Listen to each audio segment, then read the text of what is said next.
Nagyon sokat dolgoztam együtt nagy nevekkel, vagy márkákkal, előadókkal, és hát mindenért nagyon hálás vagyok, ahová eljuttatott az élet, de az, hogy egy világmárkával hosszú távú együttműködésem induljon, az ilyen még sose történt. Sose mondta azt egy márka, hogy hallod, Ádám? Hey, what's up? My name is Adam. I got to borrow this lens from Nikon Hungary. I'm not getting paid, I get to say what I want, and I have to return this lens, of course. I just want to quickly add that recording this video, of course, I didn't do this in one day. Over the past months, I went through different states of mind. There are some parts that I recorded in English and some of it in Hungarian. Yeah, I do apologize if it is a little bit confusing. I will provide captions for both languages.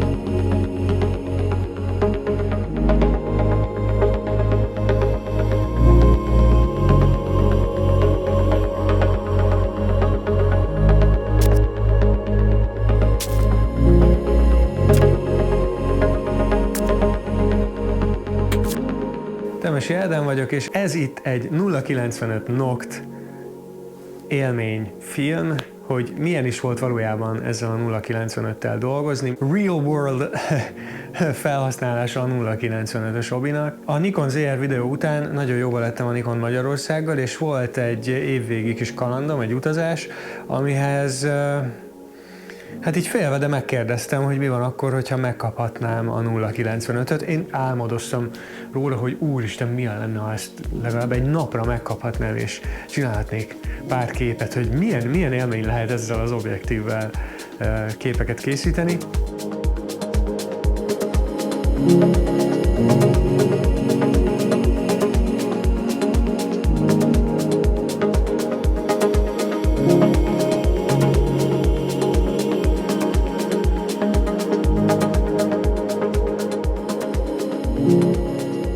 Én nem is hittem el, hogy tényleg zöld lámpát kapott ez a projekt. Ha már 51-2-t vehetsz negyed áron, akkor miért is vennél egy ilyen objektívet, ha ez full manuál fókusz?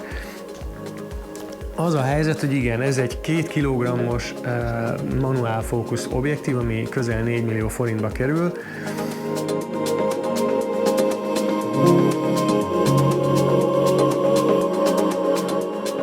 Belementek abba a dologba, hogy létrehozzanak egy olyan objektívet, egy olyan 50-est, amiben nincs kompromisszum. Ugye nyilván itt a kompromisszum az, hogy nagyon drága.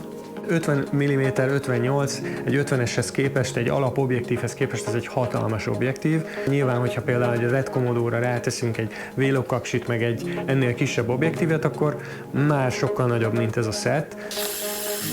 Ugye van hozzá egy napellenző, ami egy ilyen nagyon kicsi, de mindjárt mondom, hogy miért jó. A felhasználási élménye az elképesztő. Ilyen hatalmas fókuszfelületet kapunk, és hogyha rákerül a napellenző, akkor ez egy ilyen nagyon erős, kemény gumírozott rétegben végződik, tök jól tapad, és nagyon jól védi is az objektívet, ha például leteszem. Meghosszabbítja a fókuszfelületet, tehát az egész egy még nagyobb tenyeres, még jobban kézreálló fókuszfelület lesz. But the lens doesn't rotate inside. A record gombot pedig beprogramoztam ide az egyik programozhatóra, úgyhogy amikor Programmable button is perfect. I programmed a record over here. I can just easily reach here and start and stop recording. It's super convenient. Van egy programozható gyűrű is rajta, én ezt nem használtam, nem szerettem volna elállítani véletlen valamit. Van egy ilyen mini display az objektíven, nekem ez teljesen fölösleges, szerintem ezt abszolút nem kellett volna belerakni. Továbbra is csak azt tudom elmondani, hogy maga az élmény. Videóból jövök, én 20 plusz éven manuál objektíveket használok főleg, szóval nekem ez nem volt probléma, hogy húzni kell az élességet, sőt elképesztően, tehát hogy tényleg a fókuszálási élmény az olyan, mint sehol máshol valahogy. 0.95 is so fast that when you take it out of the bag, ambient lighting, the whole world just dims a little bit. Check it out.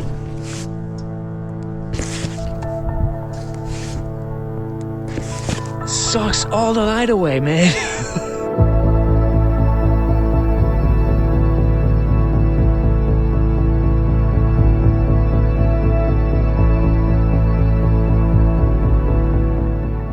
csodálatos, tehát elképesztő, szerintem nagyon így ez az egészet, rohadt jó a súly elosztás, és rohadt jó az egész felhasználói élmény tényleg. És a képminőség beszarás. Background separation like no other. Absolutely unique. It's like a completely different paint and a completely different paintbrush.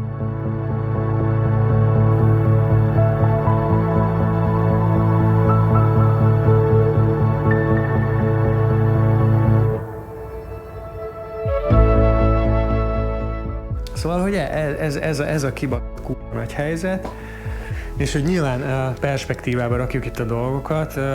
Ugye valószínű mindenkinek van otthon egy Helios 44-2, ugye ez is 58 mm, csak ez f2, és hogyha már ugye manuál objektív, akkor csak itt szeretném egymás mellé tenni, hogy látszódjon, hogy igazából mi a különbség így méretben.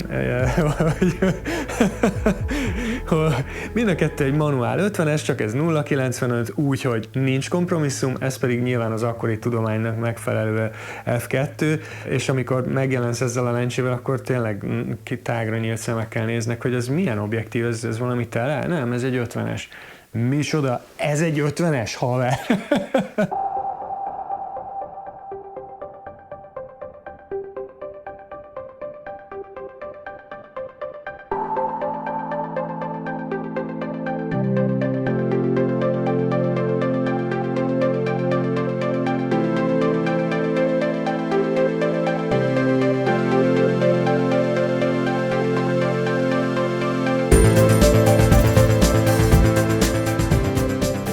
Has its own tripod ring.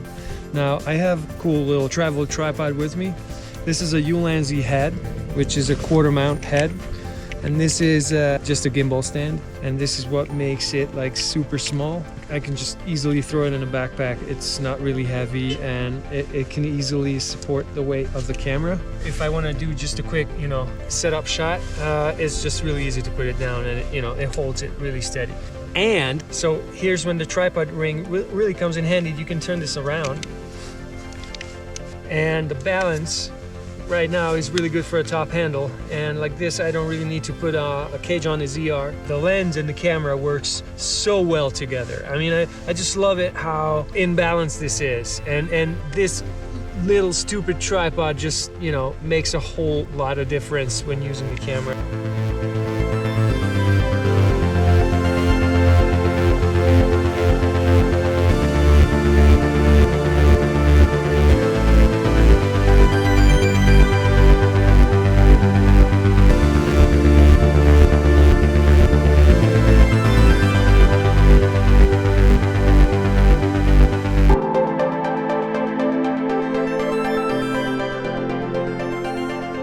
Az egyik kedvenc különleges tulajdonságom ettől a 0,95-ös fényerőtől, hogy egy ilyen egész alakos portrénál is iszonyatosan durván kiemeli a témát, és nagyon-nagyon szépen elmossa a hátteret. Ez az a különlegesség, amit egy olcsóbb, nagy fényerejű objektívvel nem tudunk megcsinálni. Hiszen ahhoz, hogy ilyen képminőséget érjünk el, ahhoz le kell rekeszelni, nem úgy, mint mondjuk ezt. Mert ez tágra nyitva is úgy fogja hozni, mint hogyha 5-6-on lenne, érted? Ugye manuál objektívekkel nyilván sokkal nehezebb saját magadat felvenni, de ugye erre is vannak trükkök, ide állok kezemben a kamerával, és ráélesítek az állványra, majd visszateszem. Na jó, de ugye amikor ennyire papírvékony az élesség, akkor vajon jól fogok odaállni? Van elektromos kontakt az objektív és a váz között, ezért van fókuszvisszjelzés, úgyhogy innen messziről is nagyon jól látom a kis zöld kockát, ahogy így felvillan, ahogy élességben vagyok. És látom, hogyha egy picit hátrébb állok, ez ami rohadt nehéz lenne mondjuk egy szuper takomárral, de ezzel ott látom, hogy villog zölden, és tudom, hogy éles vagyok. You didn't know back then what you've been knowing now. Before the broken skin and letting your love out, playing the tape again. It's such a sorry sound. Oh, the shaky monologue, just dragging you around, reaching for reset. Reaching for reason to begin.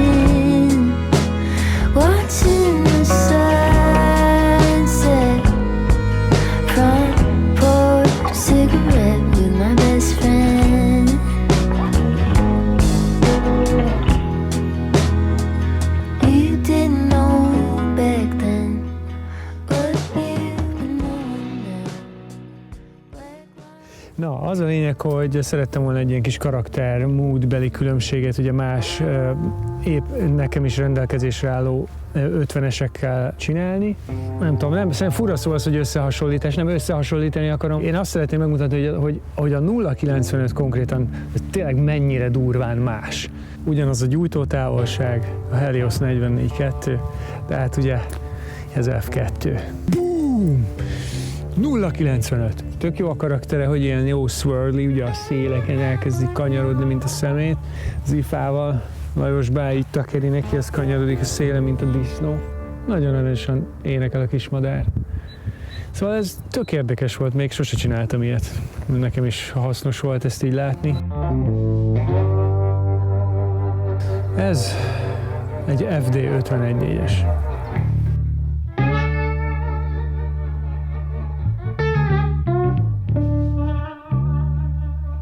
Tágra nyitva az ennyit tud, és már érzékelhető, hogy mennyivel kevésbé hiába. Mondjuk ez nyilván ez egy picivel tágabb, de hogy mennyivel máshogy keni le a dolgokat. Szuper Takumár, 51.4, 8 element verzió.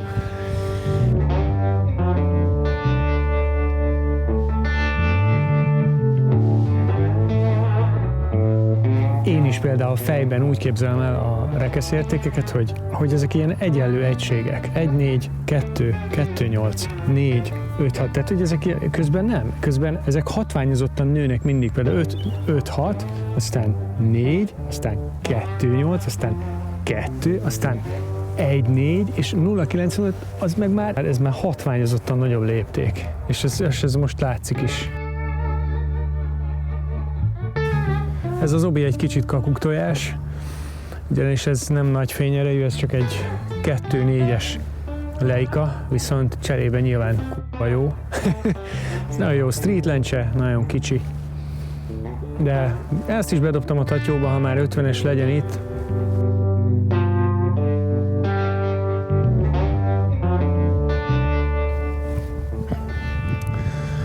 Na, ez a 7-Artisans 51.1. Annak idején, amikor megjelent, annyira olcsó volt, hogy Szemerei Bencével azonnal rámentünk.